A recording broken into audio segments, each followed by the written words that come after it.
Hello welcome back to my channel. నేను మీ జాహ్నవి. ఈరోజు recipe వచ్చేసి మా అమ్మ స్టైల్లో మునక్కాయ తాలింపు ఎలా చేసుకోవాలో చూపిస్తాను.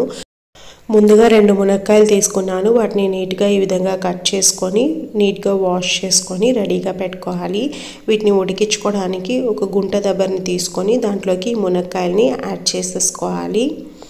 అలాగే రుచికి సరిపడినంత ఉప్పుని ఇప్పుడే యాడ్ చేసేసుకోవాలి. అలాగే కొంచెం వాటర్ని యాడ్ చేసుకోవాలి. కొంచెం పసుపును కూడా యాడ్ చేసుకొని ఒకసారి బాగా మిక్స్ చేసేసుకొని ఈ దబరికి సెట్ అయ్యేలాగా మూతను పెట్టేసుకొని స్టవ్ మీద పెట్టుకొని మునక్కాయ కంప్లీట్గా ఉడికేంత వరకు ఉడికించుకోవాలి. దీనికి ఒక పొడిని ఇప్పుడు తయారు చేసుకుందాము. ఈ పొడి వేసి మునక్కాయ ఫ్రై చేశారంటే చాలా టేస్టీగా ఉంటుంది.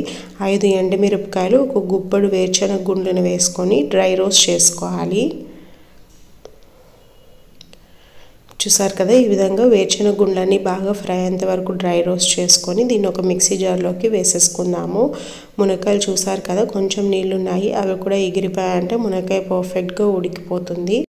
వేరుశనగ గుండ్లు పూర్తిగా చల్లారిన తర్వాత కొంచెం ఉప్పు వేసుకొని మెత్తగా గ్రైండ్ చేసుకోవాలి. ఇప్పుడు స్టవ్ మీద బాండ్లీ పెట్టుకొని కొంచెం ఆయిల్ వేసుకొని దాంట్లో మినపప్పుని యాడ్ చేసుకోవాలి.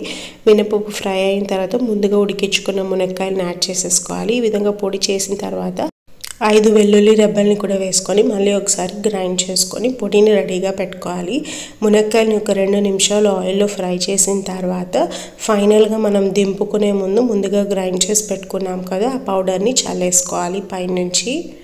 పొడి చల్లాక మనం ఎక్కువసేపు ఫ్రై చేయకూడదు. ఒకసారి బాగా మిక్స్ చేసి స్టవ్ ఆఫ్ చేసి దింపేసుకోవాలి. ఎక్కువసేపు ఫ్రై చేశారంటే మనకు పొడి అనేది మాడిపోయి ఫ్రై అనేది అంత టేస్టీగా ఉండదు. పొడి మొత్తాన్ని చల్లేసుకోండి, చాలా కమ్మగా ఉంటుంది. రసం, పెరుగు, సాంబార్ అన్నం ఎందులోకైనా చాలా బాగుంటుంది ఈ ఫ్రై.